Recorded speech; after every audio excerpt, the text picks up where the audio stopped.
Hey future homeowners, it's Andrea here with Sold by Andrea in Charlotte, North Carolina. First thing I want to say, welcome to the new year. It's finally 2022.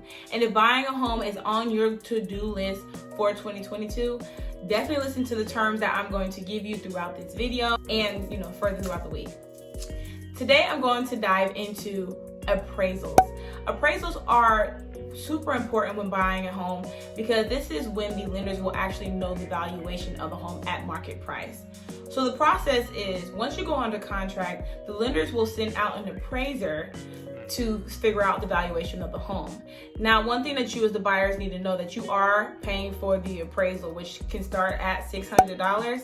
So that is something for you to save up. The thing is about appraisals that are so important is because once it's identified at the valuation of the home, the lenders are only going to pay up to that specific number. So I like to work in examples. It helps me when I'm learning things and it helps my clients as well. So I'm going to do the same thing with you guys. Let's say for an example, a house comes back with a valuation of $250,000. The lender is only going to lend up to $250,000 even if you're pre-approved for $325,000. The most important thing about an appraisal is it shows the valuation of the home. And that amount is the amount that the lenders are willing to pay up toward. So I like to work in real life examples. It helps me and it also helps my clients when learning whenever I explain this to them. So let's say you are pre-approved for $325,000, right? Fantastic. You find a home for $270,000 and you go under contract saying you're going to pay $270,000. Perfect. During the process, the lender will send out an appraiser or order an appraisal and it will return to them with the valuation of the home. For this example, let's say the amount is $250,000. The lender is only going to pay up to $250,000. However, you said you were going to pay $270,000 per the contract. Now, it's your responsibility as the buyer to bridge that gap. You have to come up with $20,000 to pay, even though you were pre-approved for $325,000. So now this is real life scenarios. Three things can happen. One, me as your realtor, I will negotiate with the seller to see if we can meet somewhere in the middle.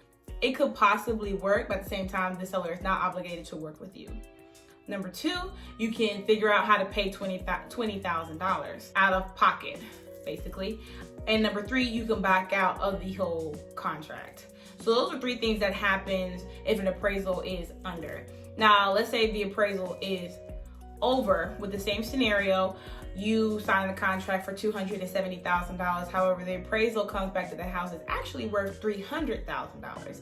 That means whenever you receive your keys, you're walking into a home with $30,000 in equity in the home. So you're gaining from this experience. So some key things to take away from this video as a buyer is, one, the lenders will send an appraiser out to receive the valuation of the home. Two, you as the buyer have to pay for the appraisal, which is about $600.